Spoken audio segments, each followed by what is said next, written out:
ইরানের রাজধানী তেহরানসহ দেশটির বহু শহরে শনিবার ২৮ ফেব্রুয়ারি সকালে থেকে আকস্মিক মুহুর্মুহু হামলা শুরু করেছে ইসরায়েল ও যুক্তরাষ্ট্র। দেশ দুইটির যৌথ হামলায় ইরানের সর্বোচ্চ নেতা আয়াতুল্লাহ আলী খামেনি নিহত হয়েছেন।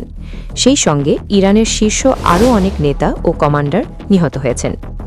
এমন পরিস্থিতির মধ্যে চাঞ্চল্যকর রিপোর্ট প্রকাশ করেছে প্রভাবশালী মার্কিন সংবাদ মাধ্যম দ্য ওয়াশিংটন পোস্ট এবং বার্তা সংস্থা রয়টার্স। প্রতিবেদনে বলা হয়েছে, ইরানে হামলা শুরুর নেপথ্যে রয়েছে ইসরায়েল ও সৌদি আরব। দেশ দুইটির চাপেই ইরানে হামলা শুরু হয়েছে বলে রিপোর্টে বলা হয়েছে।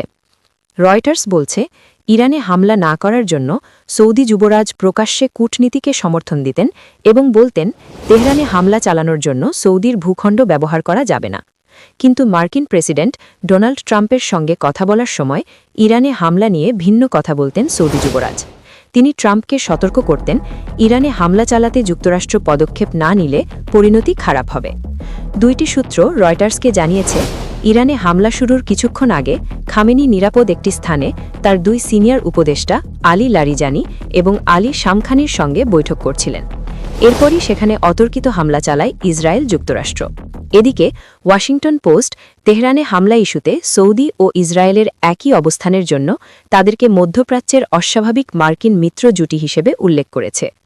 রিপোর্টে বলেছে, দেশ দুইটির এই যৌথ প্রচেষ্টা ট্রাম্পকে ইরানের সর্বোচ্চ নেতা খামেনিকে ক্ষমতা থেকে উৎখাতের জন্য অভিযান চালাতে উদ্বুদ্ধ করেছে। রিপোর্টে আরও বলা হয়েছে, ইসরায়েল সৌদির চাপেই ট্রাম্প ইরানে হামলা শুরু করেছে। ইরানে হামলা শুরু করার জন্য ট্রাম্পের সঙ্গে একাধিকবার কথা বলেছেন সৌদি যুবরাজ, অথচ প্রকাশ্যে তিনি ভিন্ন কথা বলতেন।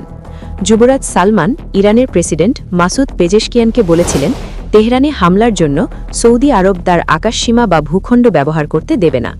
অন্যদিকে মার্কিন কর্মকর্তাদের যুবরাজ বলতেন, মধ্যপ্রাচ্যে ওয়াশিংটন যদি তাদের উল্লেখযোগ্য সামরিক শক্তি ব্যবহার না করে তাহলে ইরান আরও শক্তিশালী এবং বিপজ্জনক হয়ে উঠবে।